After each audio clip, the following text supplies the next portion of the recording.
This is my iPhone 13. It's a 512 gigabyte green model with a cracked back and, as you could tell, a shattered display. This iPhone 13 is still running iOS 16 and is jailbroken using dopamine. And that's what makes this phone one of my favorites. Now, as you can tell with my jailbreak tweaks, I have done everything I can to make this phone look as close as possible to iOS 15, as I just loved everything about that version. Now, when I first got this iPhone 13, it was the latest phone at the time, and iOS 15 just ran like absolute butter on this thing. And that's one thing that I have missed about using this iPhone 13 of mine. You know, the cracked screen's a pretty big issue. The cracked back is pretty unsettling, but other than that, I have really enjoyed it, and having a jailbreak is really nice, but I've always just felt like something was missing. And I've been trying to get my hands on another iPhone 13 running iOS 15 for quite some time now, as I'm never gonna get exactly perfect compared to the actual real deal. And that's why we have a package. Now, it is already open. I did not open it yet. My parents grabbed this box when it showed up and opened it up just to see what was inside, but that's perfectly fine. Honestly, I haven't seen anything yet, and it's wrapped up to where I can't see it. Now, this doesn't need a knife, so I can just go ahead and get started with unboxing it finally. And honestly, I can't wait any longer, so let's get started. Inside of here, we're met with another bubble wrap sleeve.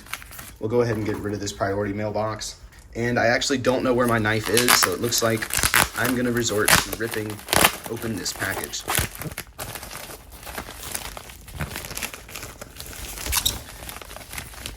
I'll go ahead and pull out the iPhone 13 and lay it down for just a moment. Now, this iPhone 13 is running iOS 15.1. Now, the only issue with this device is the fact that unfortunately it is blacklisted. A lot of consideration went into this phone before I purchased it. With my other iPhone 13, I never actually do use it with my eSIM inside of it, as switching my eSIM to iOS 16 involves calling Verizon. I typically only use this phone on Wi-Fi, and after a lot of consideration, thinking whether I would rather find one that isn't blacklisted, a blacklisted phone actually fit my needs just right. And this is actually the first time I've ever seen two iPhone 13s together that I owned, so this is kind of cool. I own two now. But it should be running iOS 15.1. It's a 128 gigabyte midnight, and of course has no iCloud lock. Now, another thing, originally my iPhone 13 was a midnight model, but it got quite destroyed in an accident, and unfortunately, when I fixed it, I made it a green one. At the time, I liked the color more, but I've come to realize that the midnight really is the better color. But, of course, you can tell why I did replace the housing, as this is pretty awful. Without further ado, let's go ahead and see if this iPhone 13 has any charge. And unfortunately, it looks like it does not.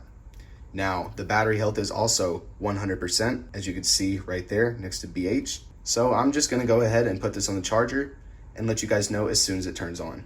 5 minutes later. All right, it's been about 5 minutes, and I'm too eager to check this phone out to let it charge more. It's on like 5%, but I'm just gonna set it up real quick so I can get started messing around with it. We'll go to English, United States, and we'll set up manually. Let me connect to Wi-Fi. We're gonna give the phone just a moment to activate.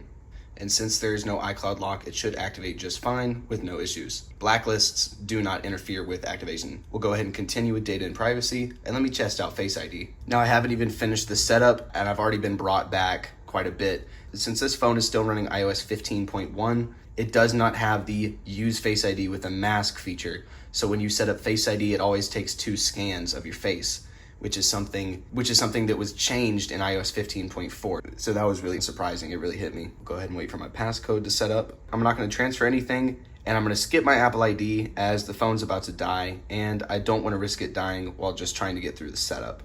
I'll block OTA later, continue, enable. I'll set up Siri later. We'll continue with screen time. We'll share with Apple.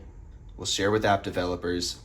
I'm going to stick with dark mode, standard zoom, and it's time to get started. Now that I have the phone set up, I'm gonna go ahead and spend the rest of tonight messing around and setting up this new iPhone 13 just how I'd like it, and getting rid of this awful sticker. And I will get back to you guys after a day or so and give you guys an update on how I'm using this iPhone 13. The next day. It's now the next day, and it's time to go ahead and take a look at the customization that I've done to this iPhone 13. Now, of course, since one of my favorite things about my old green one was my jailbreak, my new iPhone 13 is, of course, also jailbroken. What I was trying to do was mimic the setup that I have going on this green iPhone 13 as closely as I could on the iOS 15 midnight one. I've gotten it really close. I have a couple of tweaks that I need to sort out and fix issues with, and a couple more things that I just don't have installed yet. But shortly after this video is done being recorded, both of these will most likely be nearly 100% identical, with the only difference being the software version. Now, another bonus of this iPhone 13 that I wanted to show off was the fact that the battery health is 100% still. This iPhone 13 has its original screen as well, which just has one teeny tiny crack at the top, meaning that I still have access to True Tone, which is something that on my other one, I do not have access to. Now, you may have noticed that I've kept the iOS 15 wallpaper. That's just because I honestly love the look of it, and as you saw, I was using it on my green one as well. I mean, just being able to go in here, turn on light mode, and have the wallpaper change along with it, whereas this crusty, dusty, musty, busty piece of shit can't do that, I honestly think is pretty awesome. And since the software version of this iPhone 13 is iOS 15.1, which predates the green iPhone 13, which came in March of 2022, if I go to the live wallpaper section, there is no green wallpaper. There are only the original 5 colors. Let's go ahead and set the midnight and just take a look at it and honor it real quick.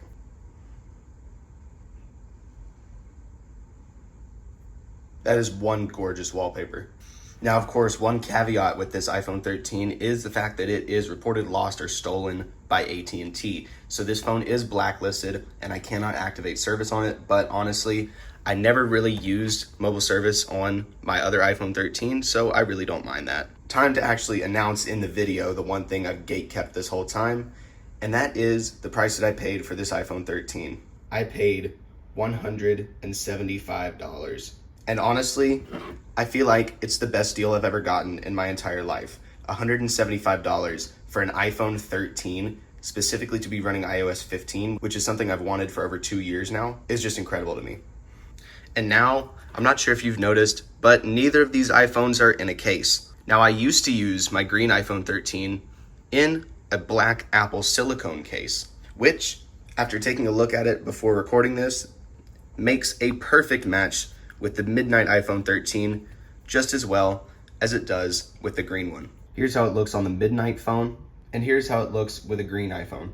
And just for shits and giggles, here's how it looks with another midnight phone. With that, now that I have a case on my new iPhone 13, this other iPhone 13 of mine is most likely going to be essentially retired and will definitely not get used as much as this new one. The cracks are one of the biggest issues with this one, and not having cracks is going to make a big difference. I'm definitely going to be using this iPhone 13 more than I used this one. Please don't beg to buy this off me because I'm not selling it. Anyways, I hope you guys enjoyed this video and expect to see more from this iPhone 13 in the future. Overall, I'm really satisfied with what I paid for this, and it's definitely something that I'll never get rid of. Anyway, thank you guys so much for watching this video.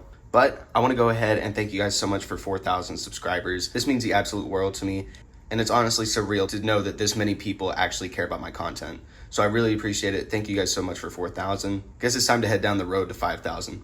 Speaking of 5,000, if you're new here, please consider subscribing, as only 10.7% of my viewers are actually subscribed, as it will greatly help me in reaching my goal of 5,000. Only 995 to go. Anyways, enough yapping. Comment, like, and subscribe, and as always, peace out, guys.